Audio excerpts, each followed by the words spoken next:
Hey everyone, welcome to another video featuring the Windows 7 rig.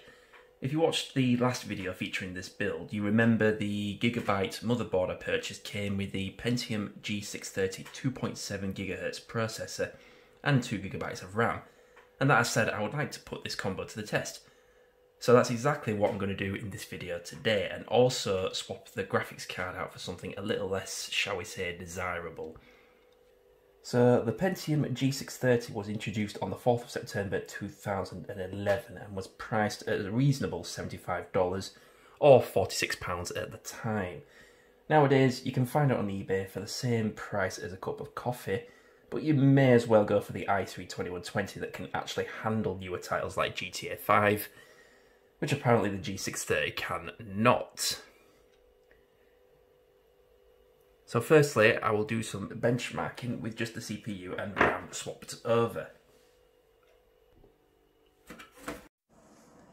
I ran 3D Mark 2006 first, which returned a score of 12,247. With the i3 2120, the score was 18,625. Then I ran Firestrike, which returned a score of 2,068 versus 2,163 for the i3. I didn't run any games as I figured there would be insignificant difference in the games I knew would run. So what I'm going to do next is test out this old graphics card, which is an Asus EN7600DS Silent Series with 256 megabytes of VRAM. And if I recall correctly, this came out of the XP rig when I originally bought it. It was launched in the summer of 2006, has a Supreme Quiet heatsink, and dual link support up to 2560 by 1600 resolution.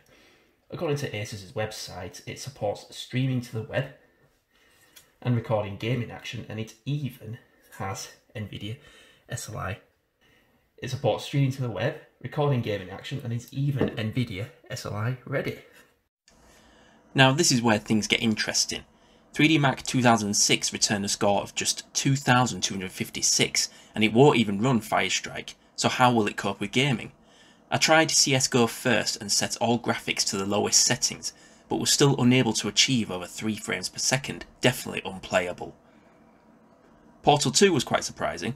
On the default settings the game ran fine on 30 FPS, however the VRAM was being pushed to the limit and we saw temperatures of nearly 70 degrees Celsius. Half-Life 2 also ran with no issues on default settings. I thought I'd try ramping it up, though the FPS barely made it past 20 here.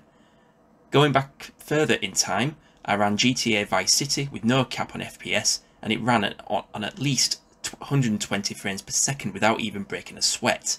Then again, you'd probably struggle to find hardware that can't run the GTA games of the early noughties.